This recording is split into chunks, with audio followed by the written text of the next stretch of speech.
Good evening. I'd like to call to order this regular meeting of the Round Lake Area Board of Education on January 27th, 2025 at 7:01 p.m.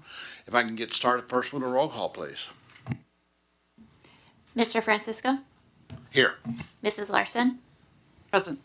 Mrs. Nogrady McGinley? Here. Mrs. Klingler? Here. Miss Lee? Here. Mr. Jewett? Here. Mr. DeVera? Here. And first up is our Pledge of Allegiance.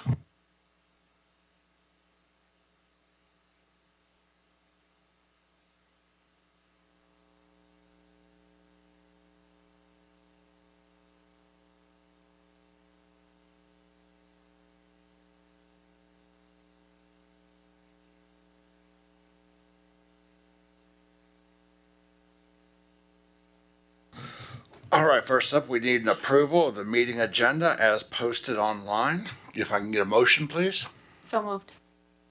Second. Motion by Miss Lee, seconded by Mr. DeVera. Roll call, please. Mrs. Klingler? Yes. Miss Lee? Yes. Mr. Francisco? Yes. Mrs. Larson? Yes. Mr. Jewett? Yes. Mrs. Nogrady McGinley? Yes. Mr. DeVera? Yes. Motion carries. That approves our meeting agenda. And first up on that are special recognition and presentations. And first up for that are the January Athletes of the Month, and that would be Mr. Karolzak. Good evening, everybody. Happy to be here as always, and honored to recognize our January Athletes of the Month. This month, both athletes come from our wrestling programs. We will start with a newcomer. This is his first time winning Athlete of the Month from boys wrestling sophomore Narciso Gonzalez. Narciso, come on up. Here to say a few words about Narciso is head boys wrestling coach Ken Filas.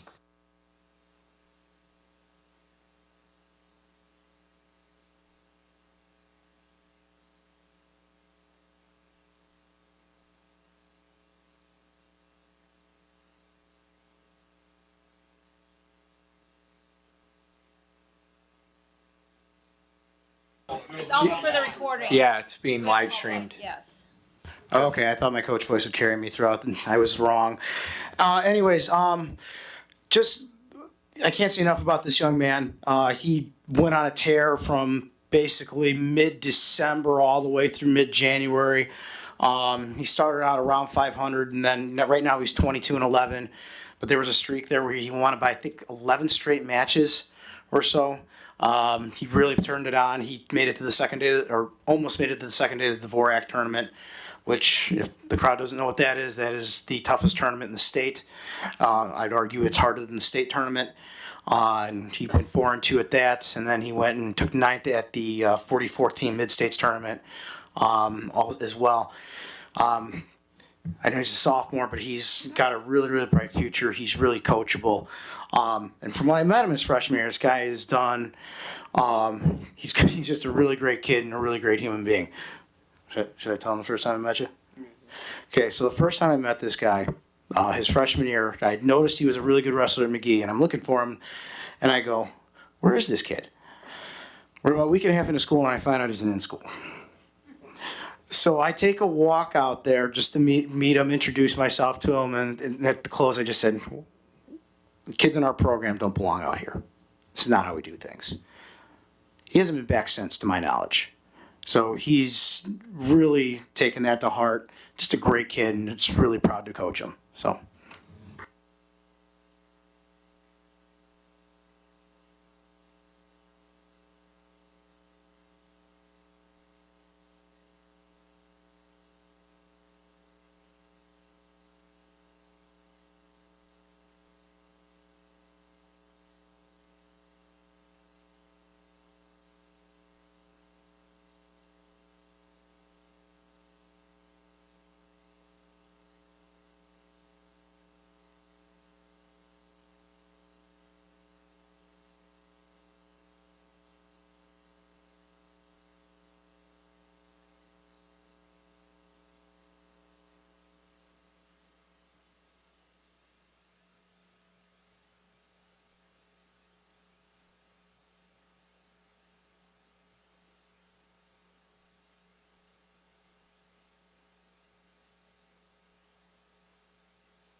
All right, apologies for the technical difficulties there. I'll coach up Coach Filas on using the red button because we're probably going to have another wrestler win this winter.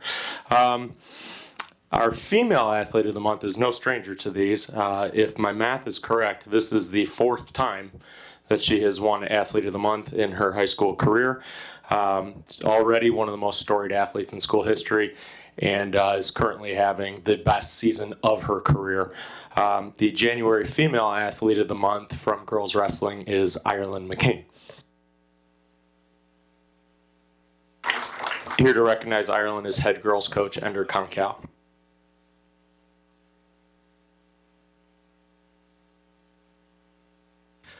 Ireland ends the regular season at 38-4 with 29 falls, 2 tech falls, and 6 forfeits, meaning only one of her wins this season went the distance. Ireland has made the finals of every single tournament this season thus far and brought home 5 different individual titles, most recently from Conant, Oswego East, and this past weekend as the Lake County champion. Ireland also joins the history books as our first female wrestler to join the 100 Career Win Club, a feat she achieved in her home gym on senior night. To my knowledge, Ireland has been a girls' captain all 4 years of high school, and yet this season she has still continued to grow in the role. Most notably, she is a valuable mentor in the room, encouraging her teammates through every challenge and often helping transport younger athletes to make sure that they have the best opportunities as well. Ireland continues to be a pioneer and ambassador for the sport of girls wrestling, and I am proud to present your Female Athlete of the Month, Ireland McCain.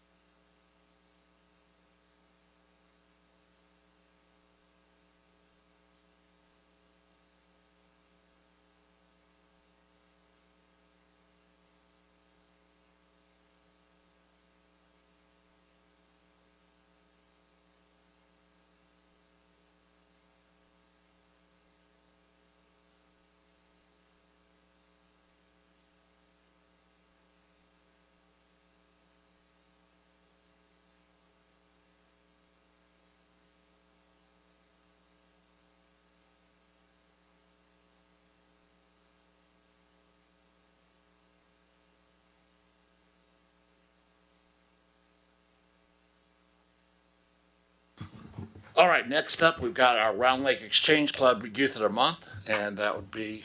All right, thank you, everybody. Good evening. Tonight, I'm going to welcome JC Ochoa from the Exchange Club, and she's going to welcome our Student of the Month, which is Jocelyn Mata.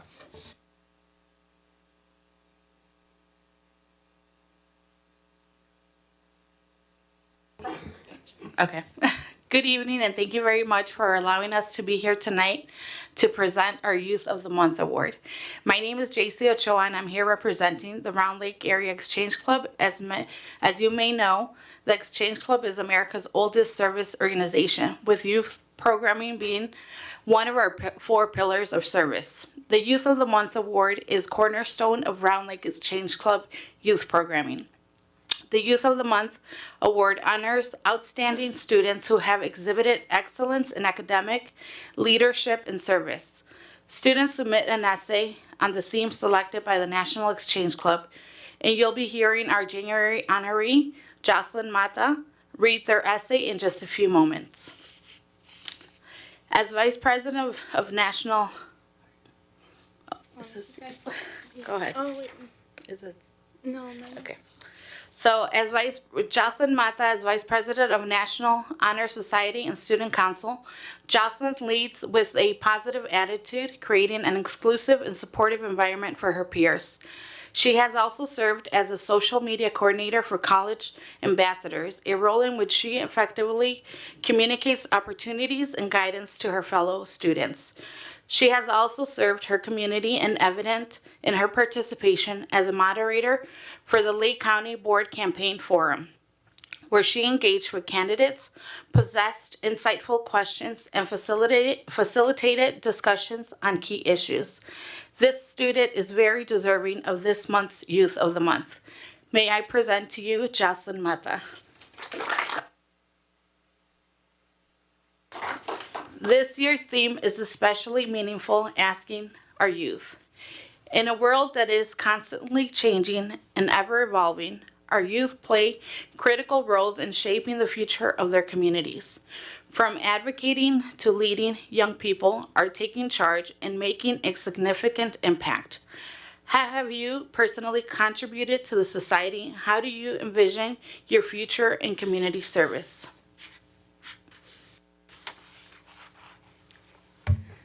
Good afternoon, everyone. I hope you're all doing well. My name is Jocelyn Mata, and it is a pleasure to stand before you all today. I wanted to begin by introducing myself. I am currently a senior, and it has been such an honor to have been molded within the Round Lake community. The Round Lake area school system allowed for me to thrive and succeed as I plan to advance my education with the aspirations of working in the veterinary field. There was a quote that my Spanish teacher sophomore year loved to tell us: "Many small people in small places doing small things can change the world." I love this quote because it relates extremely well to the values I cherish deeply. I was taught from a young age to collaborate and use my voice for good, a fact which impacted my character as I matured. Volunteering is one of the most important things that one can do. One must dedicate time to the community to have a better tomorrow for generations to come. I began contributing to my society during COVID, and I found a sense of comfort when volunteering my time. For many, including myself, life felt frozen in time, but when I was able to support others, the ice thawed. As I transitioned into high school, volunteering took on a whole new meaning. I joined the student council, which allowed me to take part in many successful community events. Raising awareness for the annual food drive to collect non-perishable items for our district families was an awesome way that we were able to keep the community afloat and united. I remember making announcements during my second hour chemistry class, promoting the importance of donating. I was in shock at how one voice in one classroom could make such a difference. With the confidence I gained from this experience, I went on to take part in events such as the creation of floats for the annual homecoming parade, wrapping presents for the staff members of Round Lake High School, and being named as a leader at the Leadership Conference Operation Snowball. I was provided with incredible opportunities as both a member and executive board official of Student Council. At the end of my sophomore year, I was invited to join the National Honor Society. This has been one of my highest accomplishments.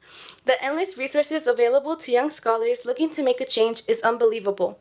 At first, the 20-hour mandated service hours appeared terrifying. Thoughts such as, when will I have time for this? How can I volunteer if I don't drive? Clouded my mind. Shortly after, though, I learned that community service begins at school. Being bilingual has opened many doors throughout my high school journey. I recall having the opportunity to assist in the induction ceremony for the incoming National Honor Society members, and because I am bilingual, I was able to communicate with Spanish-speaking parents enthusiastically waiting to see their children receive an honorary certificate. Junior year, I was selected as a Panther Crew leader, where I was given the opportunity to be a liaison and guide a freshman orientation. My ability to connect and communicate well with others only amplified my involvement within the community as I got to work one-on-one with transfer students from Latin America and guide them through their first week of school. This year, in September, my honors government teacher, Mr. Barnshaw, informed me of an amazing opportunity to become an election judge for the Lake County presidential election. I received training in October, which allowed me to prepare for the task of working at the village of Round Lake Park in the general election. As the only Spanish-speaking member in my team, I was granted the unique opportunity to lead and translate for Spanish-speaking voters. I am proud that I committed my time to supporting our community in such a distinctive way.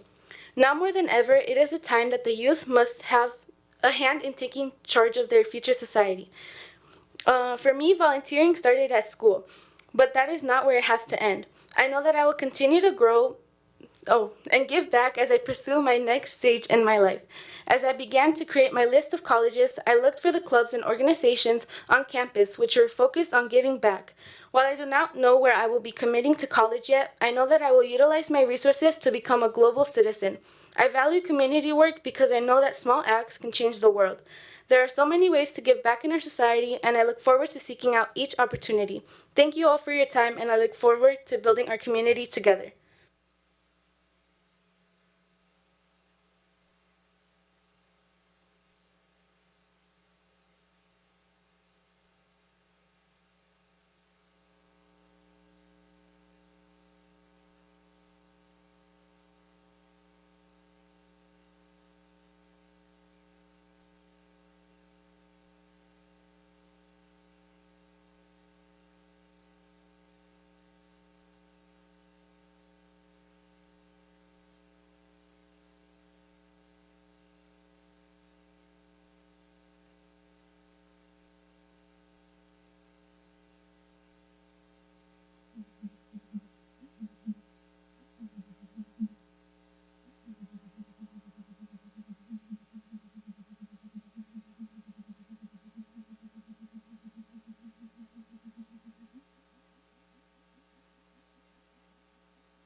Okay, so tonight also we'll be honoring our Tech Campus Students of the Month. So what happens Students of the Quarter. Each quarter, the Tech Campus instructors pick one student from their respective programs, and tonight we get the opportunity to honor 7 of those students.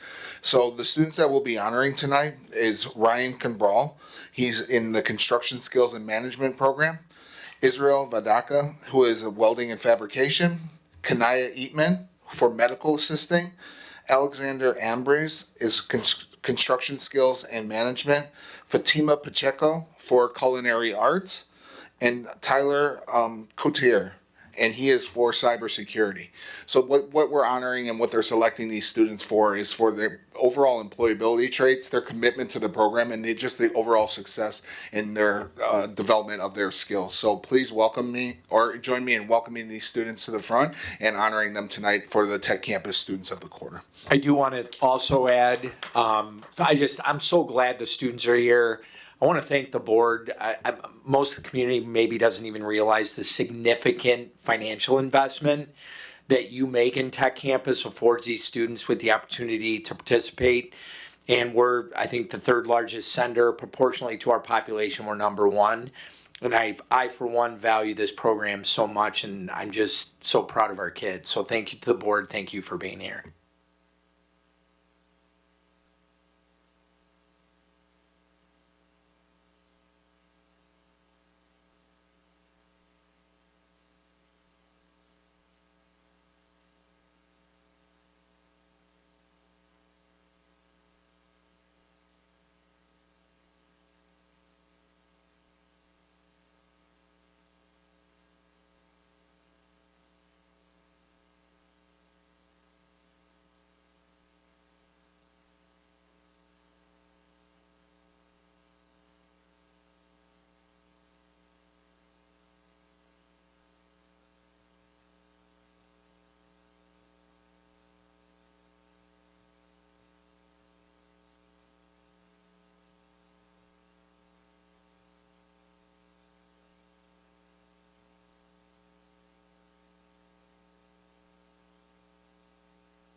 All right, that's going to bring us to communications to the board. And first up on that are our Board of Education report on the 2024 Joint Annual Conference from November.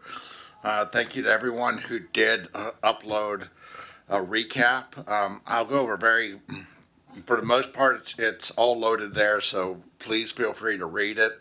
Again, the Joint Annual Conference, for me at least, is a huge time for us to be able to learn, grow, team build, especially working with the administration, other districts, being able to compare what we're doing and to make sure that we're on the right track for presenting and giving our students the best of what they can have.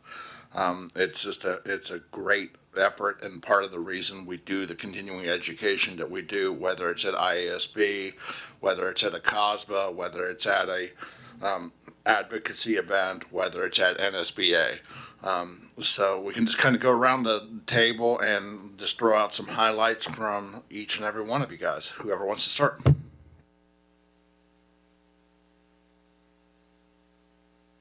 Yeah. First. All right. Yes, I just would echo the same sentiments as Mr. Francisco, and I really just want to also thank Miss Larson for lending me her scooter. I broke my ankle just prior to attending this conference, and I was wondering if I could even attend. It's a lot of area that we cover going between the classes and general session. So honestly, I wouldn't have been able to attend without her lending me this scooter. So I really do just want to publicly thank her. But with that, for me, attending this conference, really what is happening in the district coming up kind of drives those sessions that I attend or what I do. And for me personally, it was, and you, again, it's all out there for you to read, but my focus really was working with vendors and our architects and contractors, and not to spoil any surprises for later in the agenda, but we know we have a project coming up with the baseball and softball fields. That's a big project that's coming up for the district. So working and seeing and talking to vendors, you know, with bleachers and press boxes and everything that goes in, just like we did with the football field. It is a big undertaking, and of course we want to make sure that this, you know, all the right things happen in regards to that project. So really, that's where a majority of my time was. And then, you know, just again, a few classes they had on, you know, facility and improvement processes. So that's really where my focus was in attending this year. And then the general sessions, of course, they're always good. Actually, I had seen them at a previous conference, but they're always still really good to attend.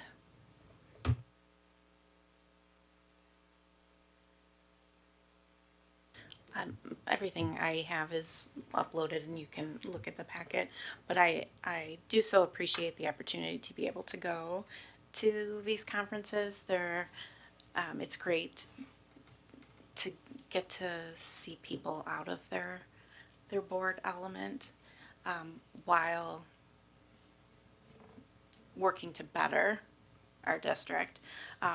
For me, I had an interesting, which hat am I wearing, board member conundrums, which I am a parent in the community. I have 3 boys, and sometimes, you know, you find yourself, okay, where do I stand here? But I am also thankful that we don't have the issues that some of the other boards in the room had. And I am always grateful for that. But yeah, everything is uploaded, and I want to thank the community for allowing us to go and attend these conferences too. Okay, well, I'll apologize because I didn't type mine up because I was, it didn't happen. I'm sorry. But the ones I tend to focus on because my daytime job is a social worker in a school. I tend to look at more of like the equity ones as well as the safety ones, the school safety ones. And whenever I go to the school safety ones, I'm usually scared because of all the things that happen out there, which is usually interesting, especially when I then come home and go through my kid's phone and say, yeah, get rid of that app, get rid of that app, get rid of, yeah. So that's always interesting. But then I also get a sense of calm because I realize Mr. Fink kind of has us like really good. When I go to these and they're like, oh, well, you need to prepare for this. You need to look at that. And then, you know, when we were here 2 weeks ago at our last board meeting and we were talking about, the different school districts getting together and joining together for, you know, when there's a major tragedy, I'm like, yeah, we're on top of this. So it kind of makes me feel good to know that we're doing the right things.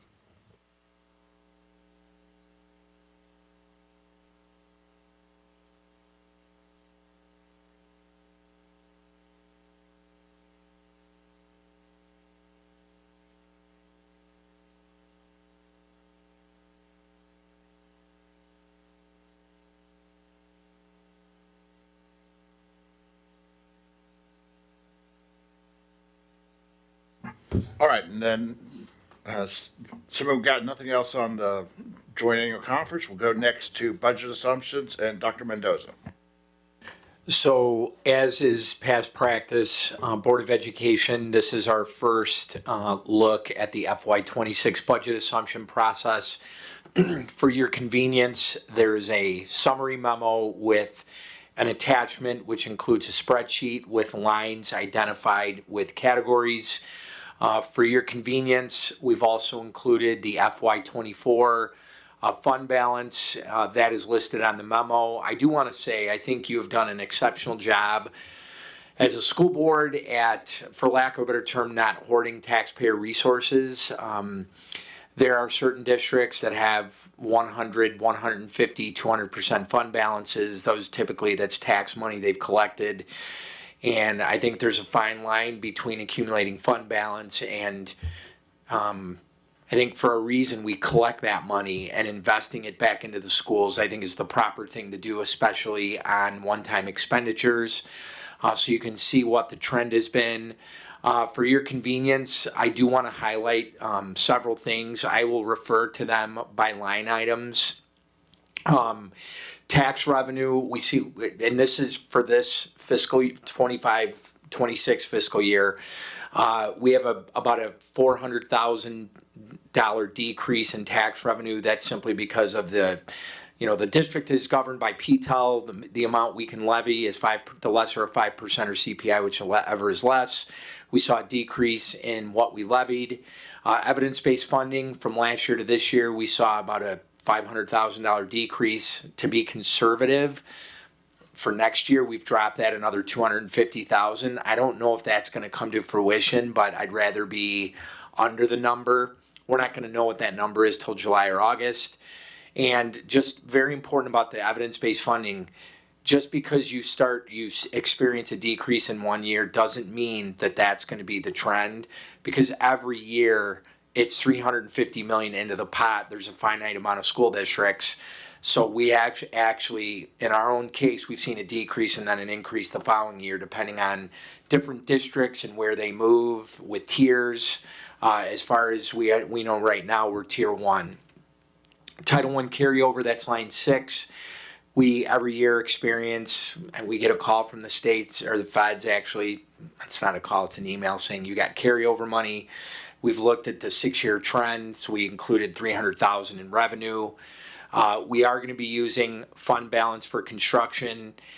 So lines 8 and 62 offset each other.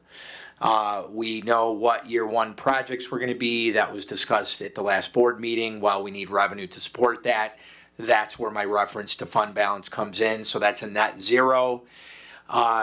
We have listed a decrease in line 10 in investment income from 2.8 million down to 200,000. Given that the federal rates are slowly declining, that number is not static. That will be adjusted throughout the course of the year based on Ms. Ames Soul's feedback and what she's seeing with interest rate trends. Lines 12 and 16 is basically the largest expenditure we have, is probably 80% of what we have are salary and benefits. This accounts for the first year of the 2-year contract agreement. So lines 10 and 12. Lines 12 and 16. Line 16, the insurance costs, we're budgeting a 10% increase in insurance.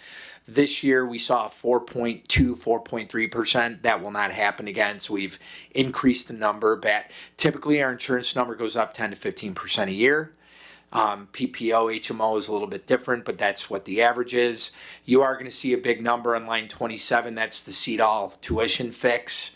Nobody is thrilled about it. We would not expect to see that number every single year.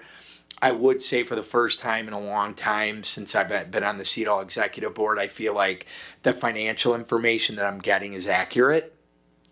And then we do have the curriculum adoption. We have a placeholder in there. You'll hear more about that as the year progresses, but we put a $750,000 curriculum adoption placeholder. As we kind of true those out, we'll tell you what that's for. We do anticipate doing some things with curriculum adoptions at the 9th grade level and some of our middle school, and then extending. If you remember, the last math adoption at the elementary level was 1 year, so we want to kind of go out further with that. And so even after all these costs, and there are some other things we still have to figure out, like retirement savings, things that we haven't figured out yet. We have not completed the schedules. There could be reductions in some areas at the middle and high school. We're monitoring elementary class size. Once we start getting into February, March, April, those things start to become clearer.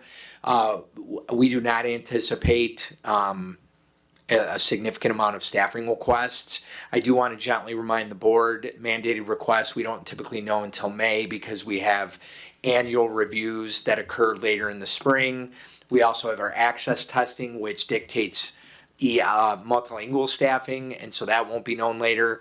But given all these variables, we're still looking at about an $800,000 positive number.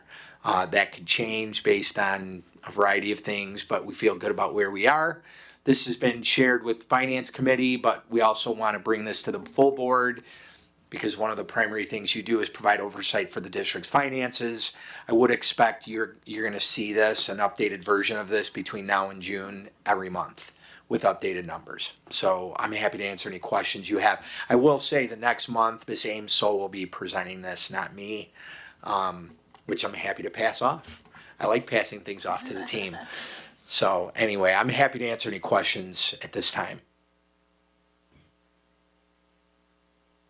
So could you just remind me that EBF funding, I think I've got it. But, so there's a pool and the money is allocated based on where people kind of hit in the pool. So if you're, in some ways, so to speak, if your performance is different or if the results that you have, whatever the matrix is, right, is stronger in one district, they'll typically get less funding than another district that needs more support, correct? I would say generally that's true. There's probably 30 to 40 different factors that go into formula. A couple things I want to remind the board. 98% of the 350 million go to tier 1 and tier 2 districts. Tiers 3 and 4 basically get nothing. For example, a tier 4 district would be Barrington. They have a $140 million budget, very similar to we do. I think they get less than $10,000 a year in EBF funding because they get most of their money from their local tax base. So it's a combination of, another big driver is student enrollment. So, it's a per pupil allocation. So typically if you're seeing a decline in enrollment, proportionally, you're going to see a decline. They look at your ratios of certain positions to what the recommended best practices. They look at your socioeconomic status. There's like 30 or 40 different things, and nobody's been actually able to put a summary together to explain it to the layman. And I feel like I'm fairly knowledgeable about school finance, so the number we put in is kind of it's not a guess, it's definitely better than that, but it's kind of anticipated. So, Mr. Jewett, you're in the right area.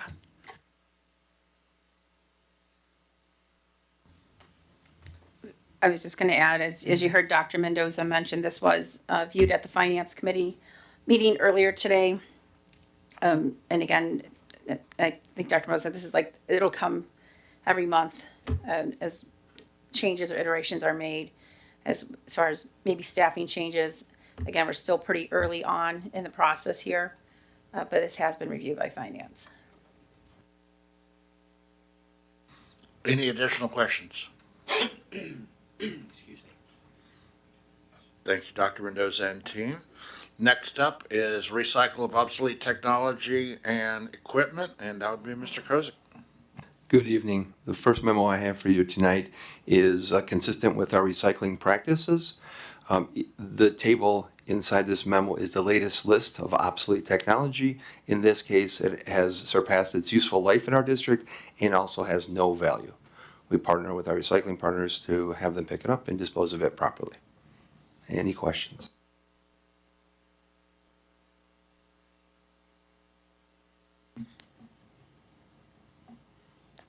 Hearing no questions.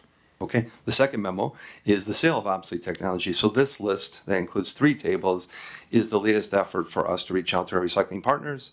In this case, Samantha Chapman, who's new to our team, reached out to our recycling partners, received 4 quotes. The tables represent the highest value in each of those categories for that equipment. Each table will partner with an individual partner to dispose of this technology at that dollar indicated within the table. This is how we are maximizing the value of our obsolete technology that has value in the marketplace. Any questions on that? If I can just add, because this was also brought to Finance, I just really wanted to comment and just acknowledge Mr. Kozak and his team. If you notice, usually we only sell our Apple products. You'll see there's a new table of some other non-Apple products where we're actually getting some dollars for, which we hadn't done in the past. So just wanted to acknowledge, Mr. Kozak and his team for, again, making sure we get all those dollars back into the district. of all those things that we buy for the district. So it's $1,000, but that's $1,000 of equipment that we were able to sell and get that money back into the district. So I really just wanted to acknowledge you and your team. Thank you for that acknowledgement. It's worth mentioning that Samantha Chapman has entered into a new role, and based on that, she's looking at things holistically and not taking old practices into consideration, which is why she reached out with our whole list of equipment and received over $1,000 on equipment that typically in the past we did not get money for. So thank you for that. Thank you. I appreciate that.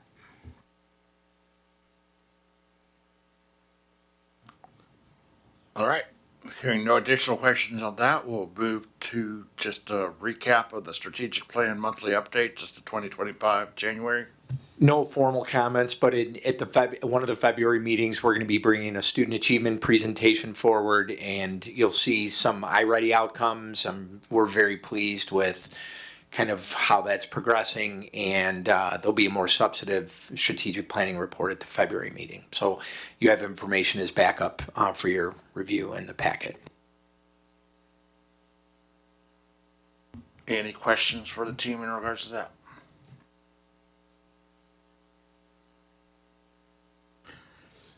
Hearing none there. Next up is just a couple reviews for us. It's posted in the documentation. Review of contracts less than 1,000. There was nothing on those. And then the FOIA report as listed. Any questions from the board on those two items?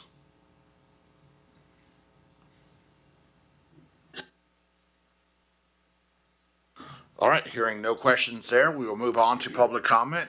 As always, members of the public may participate in public comment during regular board meetings by attending in person or by submitting an electronic public comment form. Please note that speakers are limited to 3 minutes. Electronic public comments are accepted up until noon on the day of the regularly scheduled meeting, and the public commenter is contacted to confirm identity. Once confirmed, the electronic public comment will be provided to all board members in written form. A link to the electronic public comment is online. We did not have any electronic public comment. Do we have any local public comment? Seeing no one moving to the front, we will close the public comment component and move on to the superintendent's report and Dr. Mendoza. Thank you, Board President Francisco and Board of Education. Wanted to make the board aware that we are in the process of developing a comprehensive immigration enforcement administrative procedure that will outline specific guidelines should immigration enforcement representatives attempt to interview and or request records. We are also working closely with Mano a Mano Family Resource Center to ensure that all available resources are communicated to Round Lake Area School District 116 families and staff. We are thrilled to share that the district has been selected to participate in the Federal Communications Commission's groundbreaking cybersecurity pilot program under the E-rate program framework. This prestigious opportunity reflects the hard work and commitment of our district to ensuring a secure digital environment for our students and staff. Out of the 2,734 applications submitted nationwide,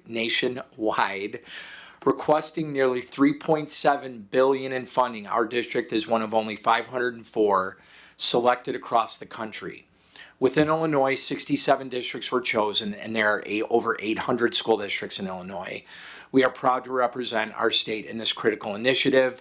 Through this program, the district has been awarded $268,000, $301,000 over the next 3 years to support cybersecurity services and equipment, with 90% of the funding eligible for reimbursement and the remaining 10% funded by the district. These resources will allow us to bolster our cybersecurity infrastructure, protect sensitive data, and ensure the continued safety of our digital operations. I will say, we are being fished and targeted daily, like every school district. So I do appreciate the fact that this is a constant focus, and relatively speaking, we have a really, really big operation, $135 million budget. I just really want to thank the technologies departments for putting cybersecurity at the forefront of our efforts. Below our recently received donation. We are notifying the board in compliance with board policy. A thank you letter will be sent from the district to the donor. We'd like to acknowledge and thank Great Lakes Credit Union for the $500 donation to Murphy Elementary. That concludes the superintendent's report. Thank you, Dr. Mendoza. Any questions for the superintendent's report?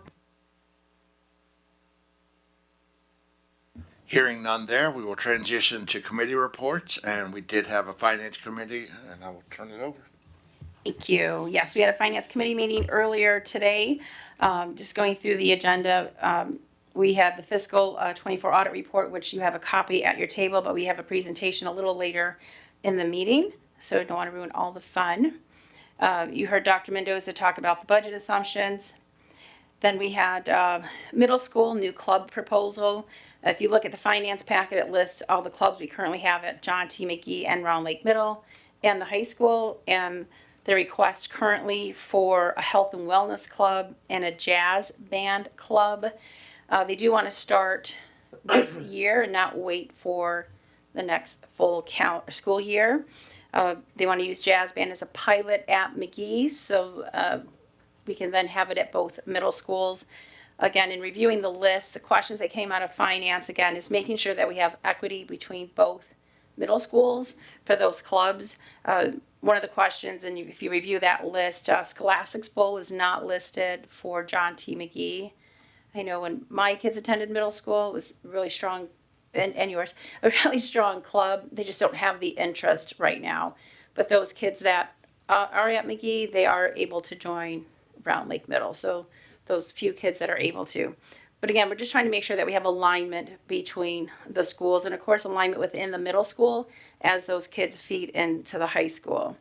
So they would like to start these this year, and the finance committee is in agreement with that. So we, especially the jazz band, again, that'll be a great addition for those when they come into the high school. And it's almost prom season again. So with prom season, they have those little scene books and the 360 camera, so that the contract is in there and it was reviewed by finance and all is good. So it's hard to believe it's prom season. You'll hear a little later on the full agenda in regards to the fire alarm for Village Elementary. Staffing and position control request. This was brought forward by Dr. Schuth. Previous board meetings, you remember Dr. Mendoza mentioned about adding a position into the business office and then making a crossing guard full-time from currently part-time. So unless anyone's objective, would like to get this posted tomorrow so that we can start getting applicants, of course, would still come back to the board for full approval once those positions are filled. And I'm seeing a lot of good. Okay. Elementary sound system, if you recall, we were able to use grant money to get, so we can get sound systems, again, having equity with all our buildings between the middle school and we did Round Lake Middle, and now it's the elementaries.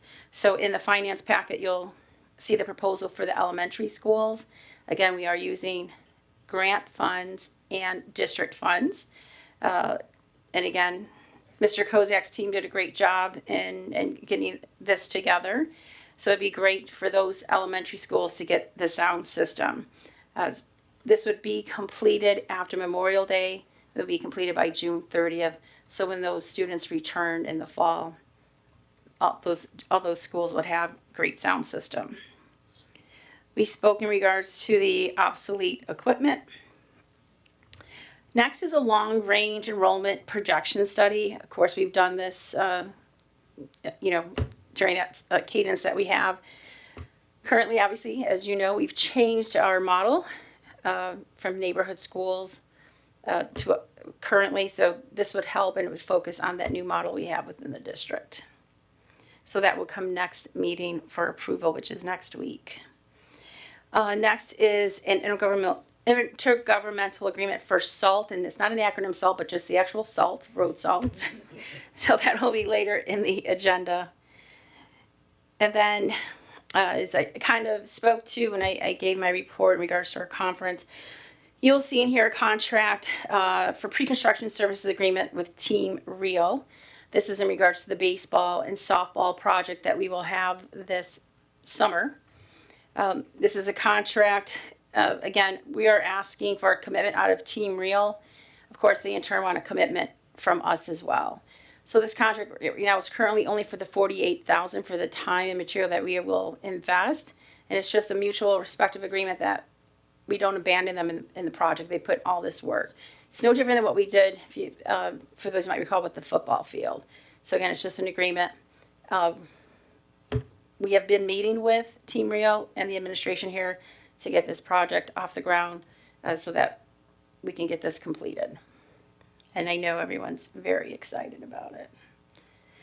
So, and that's it, unless there's anything you wanted to add or any questions. I've got a question about program equity. If there is a lack of interest in one school versus the other, and then there's an imbalance, so to speak, in terms of the quantity of programs, does that trigger something, or is it, what happens if there is imbalance? So we talked about that, and I don't know if Dr. King wants to come up, but because we asked that, like Scholastic's Bowl, and there's some other, as you look at that list in regards to the middle schools and even the high school, they are looking into that. But again, like just using Scholastic Bowl as that example, they have like 2 or 3 kids that want to participate, where Round Lake Middle has a whole team. But we don't want to create or make sure that there is an imbalance, but they have looked at opportunities or ways if, like for Scholastic Bowl, they're using Teams or Zoom so that the kids can participate. But for some of those where they have to be on site, where they can't utilize, the current tools that we have at our disposal, there, unfortunately, some of that inequity lies. And go ahead, Dr. King. Yeah, a couple of years ago, Dave Higgs and I were looking at our different clubs and the participation rates, making sure that we're actually getting a student voice of what do you want and why are the rates so low and how can we encourage more students. And it was a very successful year in our first year because the students actually very quickly identified these are the reasons we don't like these clubs. If you would tweak or change these, then we would have better participation. And then certain ones just might as well go away because we're not interested. And then there were new clubs that actually came up. But the challenge is the 2 different schools, while we are the same and try and stay the same, there were different requests at the different schools. So we tried to find out how do we actually make sure that if there were kids that there was an equitable experience. One of the clubs that I gave an example was we have Kevin Coffey, our current wrestling coach, actually started a gaming club. But one of the purposes of the gaming club was actually to get the students from behind the screens by themselves and actually engaging in more of a interactive experience. So that club we talked about because we didn't have the staff. It wasn't a lack of student interest. It was the staff over at Round Lake Middle who wanted to lead that club because it's a lot of work. And you have to have an interest and a passion in that type of gaming. So we talked about, is this something we would consider? But it's a case by case because in that case, the whole point was to get the kids together interacting and not on the screen. And that would have been counterintuitive. So in that case, we didn't do it. So really it's turned into the principals working with Chrissy Cacciatore now to make sure that we're actually offering, what the students want. And if we can do something unique and virtual or get the kids together, we will. But the challenge is actually the mobility, getting the kids actually together. So in the case of Scholastic Bowl, it seems like it might work because it's very interesting how McGee used to have a huge attendance in Scholastic Bowl and interest, but the year before I was there and then my 2 years there wasn't interest. So we took a different route and thought maybe if we actually had different staff running it who are recruiting and more took a different angle on it, it would be better well attended. And it worked out a little bit for the first year and then it just fell off and it really wasn't that. So we only had 1 student this year who was even interested. So we talked about how do we actually accommodate that student, and this would be an opportunity for practices over Teams, and then they would actually meet together in the competition. So we would just have to provide transportation for the competition. So we are trying to do a better job of looking at things on how we can make them more equitable, but it depends on what is the purpose of it, and then what would that look like, is it possible? That's why we asked about the jazz band because it was only brought forward for McGee and not Round Lake Middle. But because we're starting now, so to speak, with the board support, we're piloting it at McGee so they could build that curriculum. They have a great band instructor at McGee who could kind of get this off the ground, so to speak. But again, it is that question that we ask: how do we keep equity between 2 middle schools and for those students? But it feels holistic to me, so I was really appreciating that it wasn't just shoving a circle peg in a square hole. So Absolutely. I really appreciate that. Yeah. Great question. Thank you for asking. Any additional questions on the Finance Committee update? Hearing none, we'll move to approval of open meeting agenda minutes. I need a motion to approve the January 13th, 2025 regular board meeting minutes. So moved. Second. Motion by Mrs. Klingler, seconded by Mr. Jewett. Hearing no discussion, roll call please. Mr. Rivera, Yes. Mrs. Negretti McGinley, Yes. Mr. Jewett, Yes. Mrs. Larson, Yes. Mr. Francisco, Yes. Miss Lee, Yes. Mrs. Klingler. Abstain. Motion carries. I need a motion to approve the consent agenda for the following items. The accounts payable report for $799,432.73. The previous motions report for $344,507.53. The December 2024 Treasurers Report, the December 2024 P-Card Report, the January 27th, 2025 Employment Report. So moved. Second. Motion by Mr. Rivera, seconded by Mr. Jewett. Roll call please. Roll call please. Mrs. Larson, Yes. Mr. Jewett, Yes. Mrs. Klingler, Yes. Miss Lee, Yes. Mr. Francisco, Yes. Mr. Rivera, Yes. Mrs. Negretti McGinley. Yes. Motion carries. And that will bring us to new business. And first up on new business is our presentation of our fiscal 2024 audit.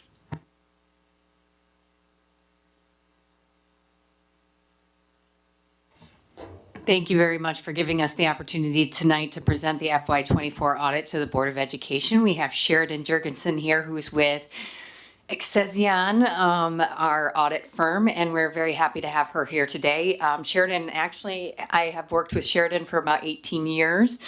She was my first auditor when I got my first CFO job, and what I can say about my experiences with Sheridan and her firm in general is that they are a top-notch firm, and so we're very, very honored to have them auditing us and providing this audit report for us today.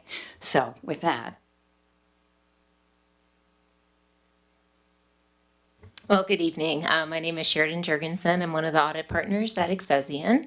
I will go over the results of the audit, just give you kind of a quick overview, go over a few highlights, and then answer any questions or clarify anything if that's needed at the end.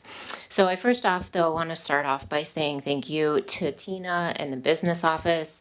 The amount of work that goes into preparing for the audit is enormous, and they have done a phenomenal job every year, and they keep getting better.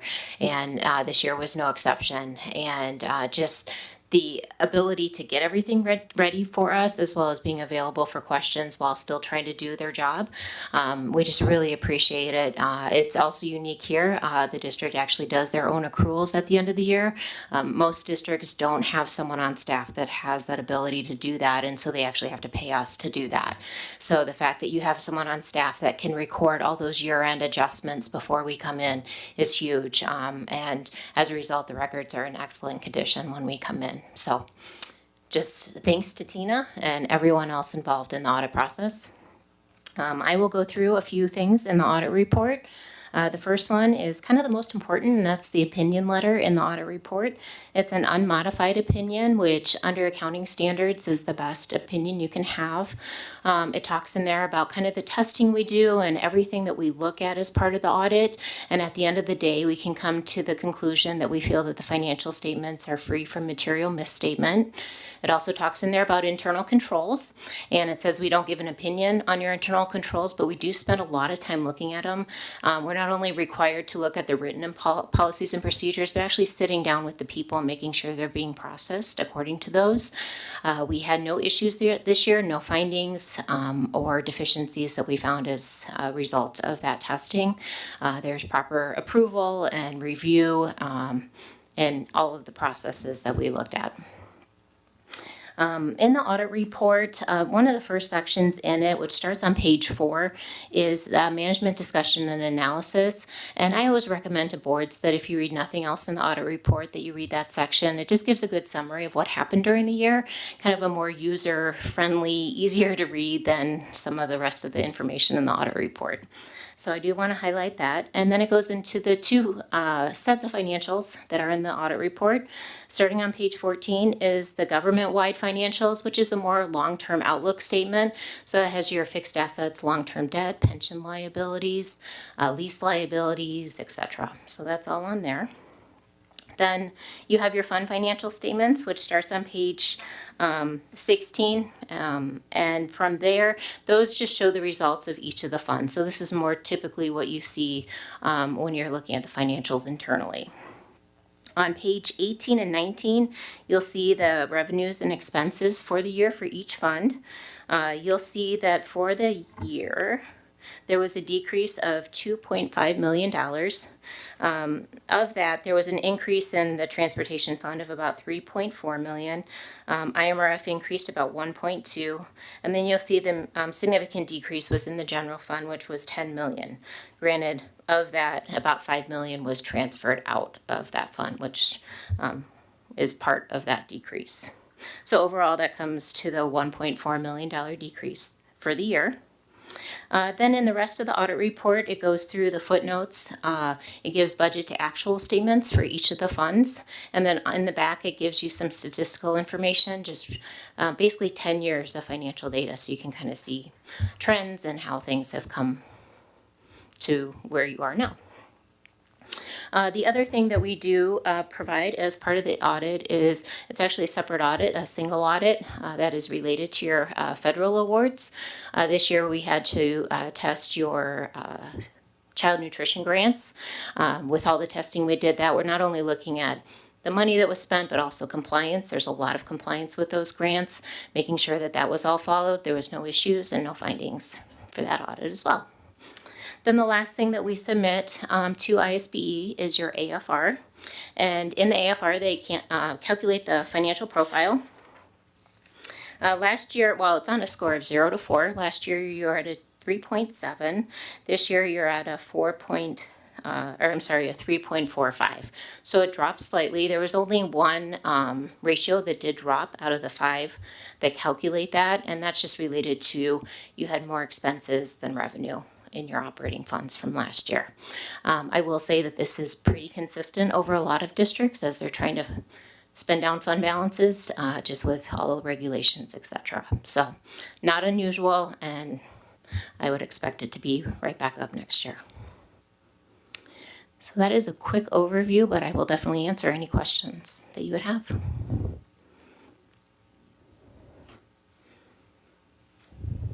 Questions from the board?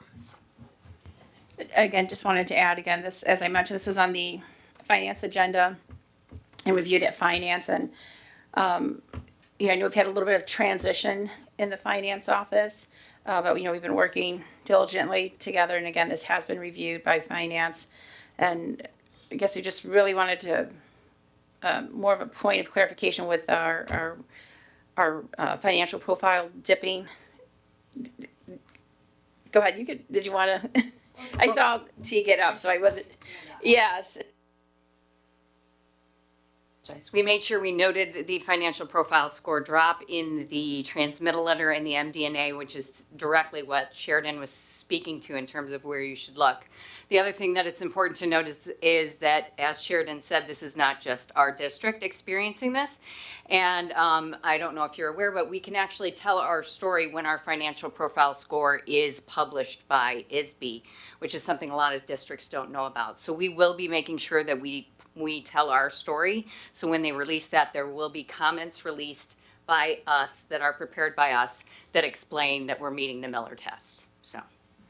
Yeah, and that's really I wanted to make sure we pointed that out, because you're just like your own personal credit. When you see that little dip, you're like, oh, what'd I do? It's the same thing for the district, and I just don't want, as you're saying, all the the expenditures that we have versus the revenue. I don't want to alarm the community or the public or the board because we know what our history is as well. But as noted, we really have not put that little comment or story in regards to our rating. So we will start doing that because again, our rating is in line for this year. And like we said, we should see that increase again next year. So I just want to make sure the public knows that I as just well. want to gently remind the board, I just talked to you about using fund balance to do summer projects. So please don't forget that. I think it was 4.5 million. So again, I want to stop short of like making any guarantees. I think part of why we list on the budget assumption memo the accumulation of fund balance is you can see that even if you did do that, we're still ahead of where we were 5 or 6 years ago. I also want to gently remind the board you did spend 10 million in fund balance to do all of the athletic fields. The reason it didn't affect the financial profile score, that was in line with, I think, our first allocation on or around when we got EBF. Just to remind you, the first year of EBF, we got over 11 million in new revenue. Year 2, we got over 7 million in new revenue. Year 3, over 5 million. So I think you have always and continue to be very responsible. And I think the perfect time to use fund balance is for one-time expenditures, which is what you've been doing. So I just wanted to publicly say that. Thank you, Dr. Mendoza. So again, I just want to make sure that, complete understanding.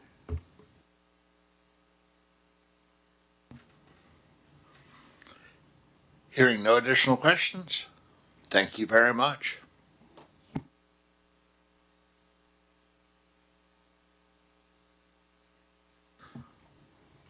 All right, next up is fire alarm replacements. Mr. Beard? Oh, yeah, we have a motion for that. Oh, sorry, my bad. All right, with no questions, I need a motion to approve the fiscal year 2024 audit as presented.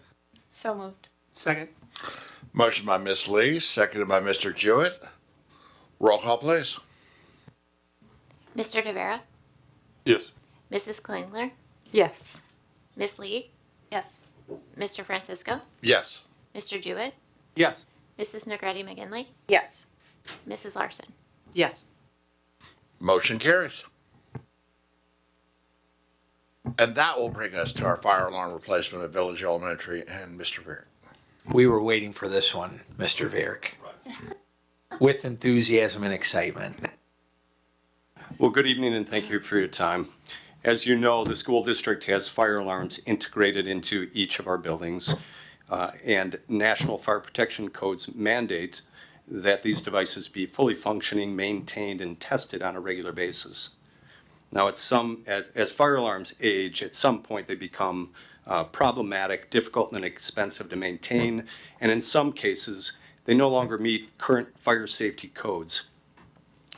Recognizing this, our district has made a dedicated effort to upgrade the older fire alarm systems, the control panels, and the associated fire devices. And our team has made significant progress on this endeavor. We have replaced the systems at Round Lake Beach Elementary, Raymond Ellis Elementary, and the Early Education Center, and of course, modifications to the Indian Hills system. This year, with your support, the administration intends to enter into an agreement to replace the fire alarm system at Village Elementary School. Now, this control panel is problematic. It's throwing false alarms. It's requiring more frequent service, and it is not sized to accommodate additional fire devices. Now, the panel at this location is in fact over capacity. That is, with the auxiliary port being used to accommodate the detection devices associated with the newer boilers that we installed a couple of years ago. Okay, so with that said, the administration conducted a public bid for the proposed replacement. Now, we received 2 bids with a range of $278,916 to a high bid of $341,000. The lowest responsive and responsible bidder for the fire alarm replacement at Village Elementary was presented by MK Industries Incorporated at $278,916. $1,916.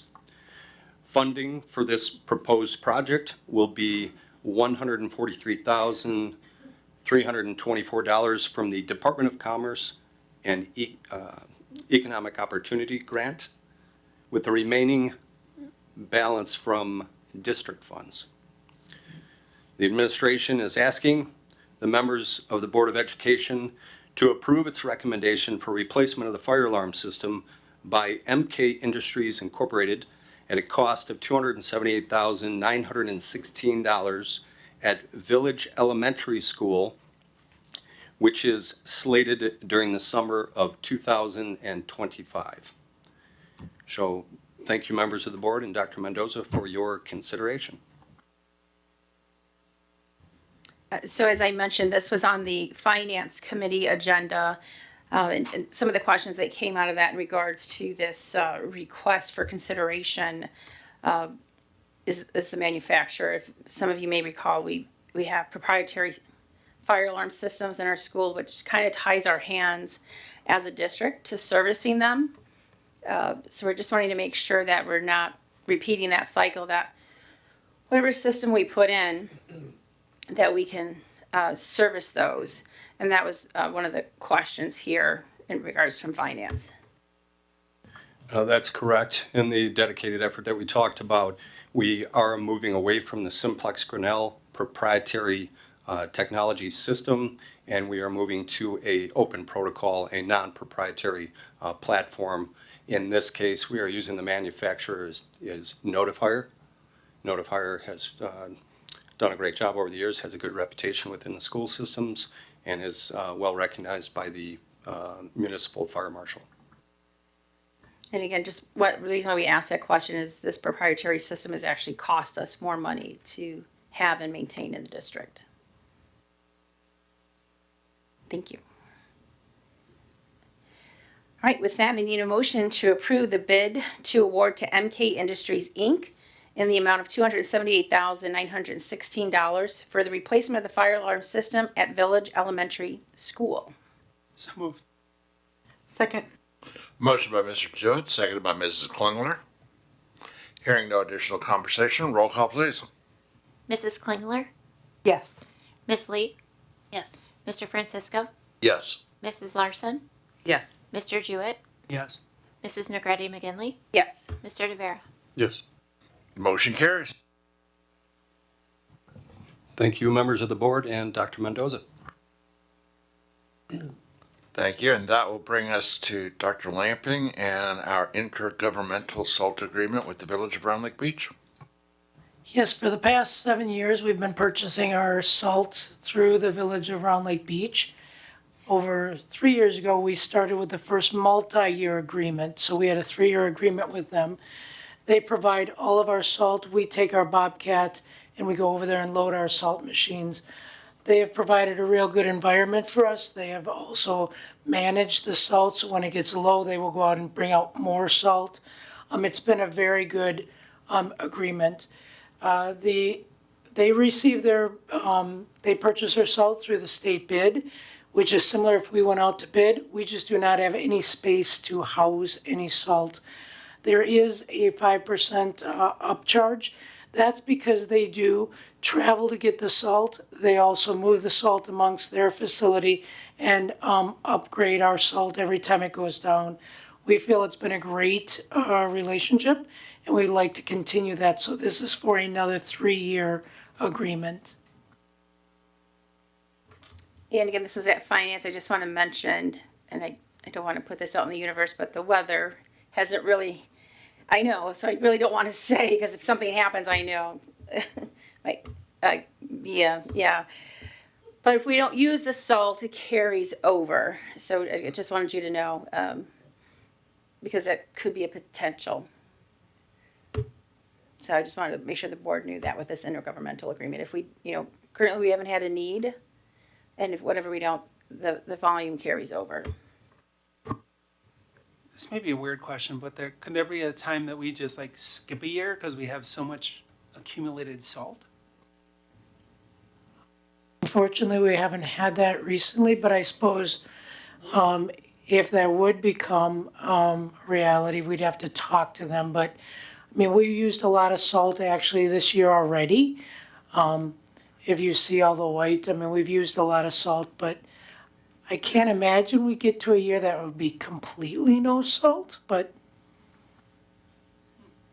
Yeah, you got the lines at the car washes to prove us otherwise. No, I mean, I assume there's not, no salt, but if you just keep adding 10%, 10%, 10%, 10% over a period of time, you're like, I only need like a little bit of salt because I have this.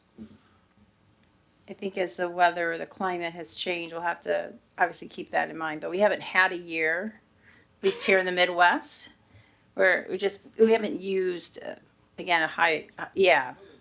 And I know now it's probably gonna change. jinxed, but, but we will certainly look, I can certainly ask the village on what would happen if that would be a case. You don't have to, I was just curious. He was just being a little salty.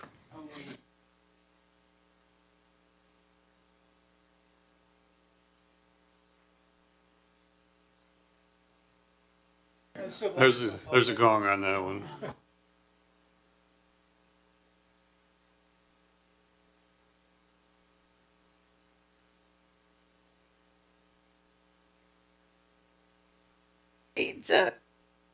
I need a motion to approve the bid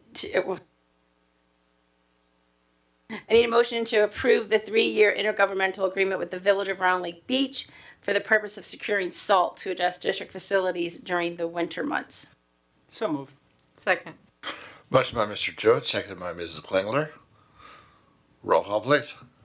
Mr. Rivera, Yes. Mr. Jewett, Yes. Mrs. Negretti McGinley, Yes. Mrs. Larson, Yes. Mr. Francisco, Yes. Miss Lee, Yes. Mrs. Klingler. Yes. Thank you. Motion carries. Thank you.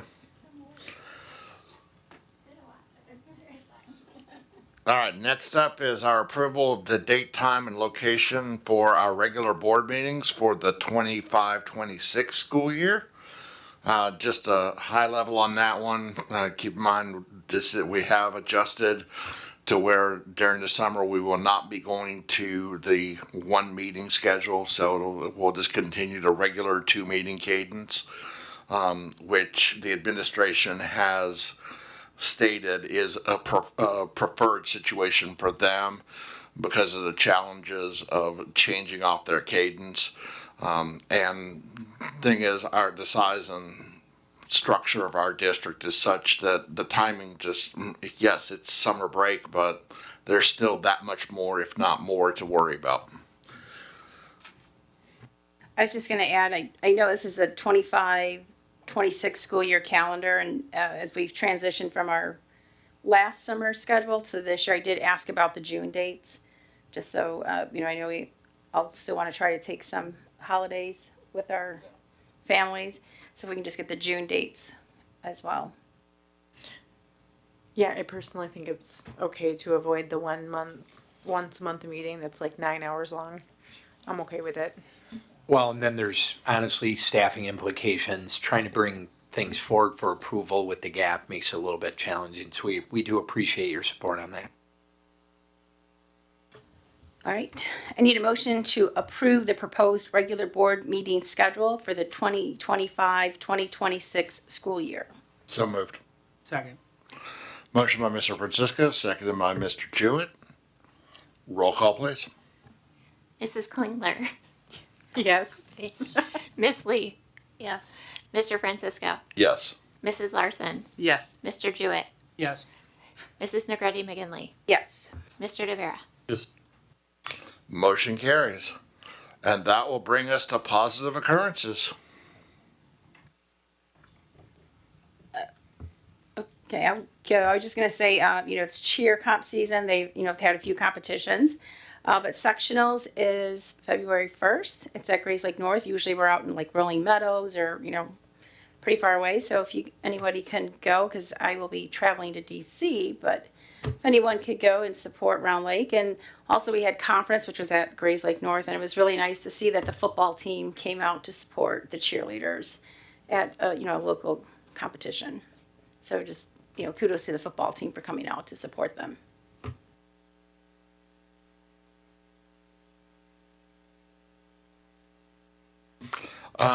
I'll just hit a couple of highlights. Unfortunately, I wasn't able to attend it because my wrestler managed to mess up his thumb. But Lake County Invitational, we had 2 wrestlers who made All Lake County. I think it was Emilio and Will. Will became a 3-time heavyweight champion at Lake County. Which I'd have to default to the wrestling staff, but it's very rare to have a 2-time champion, 3-time, and to be honest, a 4-time would mean you won it as a freshman. So there's not a lot there. So great job there. Again, great job with the cheerleading program. Looking forward to seeing them in sectionals. Wrestling's heading to that. It's fun watching the practices around the gym. Basketball's been going well. And then also track is starting to ramp up because spring season is amazingly around the corner in less than 6 weeks. And then, let's see, music, fine arts has been kicking around and the whole 9 yards. So again, it's just great seeing everybody around. I know looking forward to some continuing education for Ms. Negretti McGinley and I to be able to do some talking with federal legislators in D.C. in the coming weeks. So looking forward to that. And turn it over to the rest of you guys.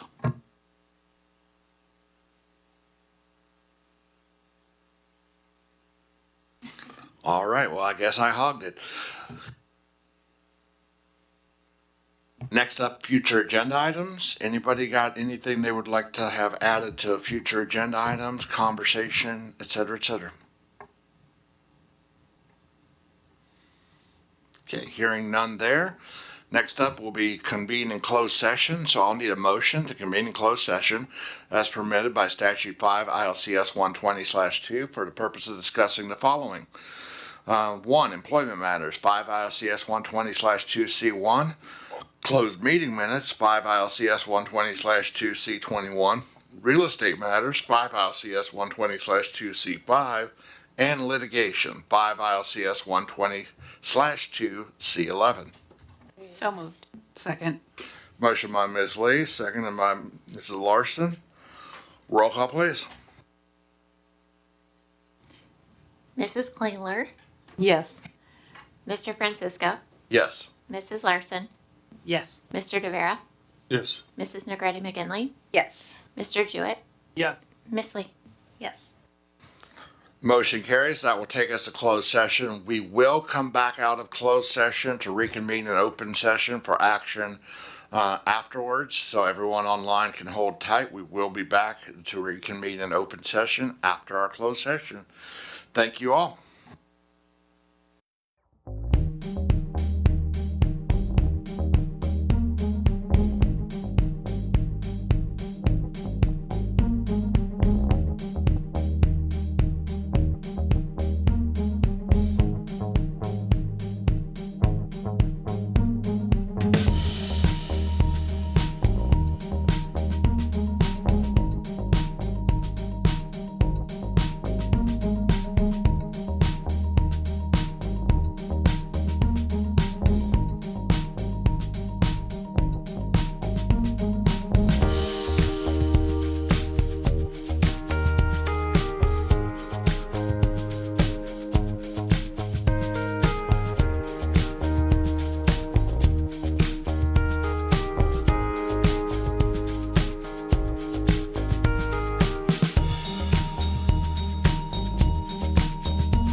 that will bring us back to open session. Thank you for your patience there. And first up on that will be action resulting from closed session. I need a motion for the approval of the resolution for notice to remedy as listed. So moved. Second. Motion by Mrs. Klingler, seconded by Mr. Jewett. Hearing no additional conversation, roll call please. Mr. Tavera, Yes. Mrs. Negretti McGinley, Yes. Mr. Jewett, Yes. Mrs. Klingler, Yes. Miss Lee, Yes. Mr. Francisco, Yes. Mrs. Larson. Yes. Motion carries. I need a motion for the approval of the January 13th, 2025 regular board meeting closed session minutes. So moved. Second. Motion by Mr. Jewett, seconded by Miss Lee. Roll call please. Mr. Jewett, Abstain. Mrs. Larson, Yes. Mr. Francisco, Yes. Mrs. Klingler, Abstain. Miss Lee, Yes. Mrs. Negretti McGinley, Yes. and Mr. Tavera. Yes. Motion carries. And that will bring us to adjournment at 8:57 p.m. Thank you all.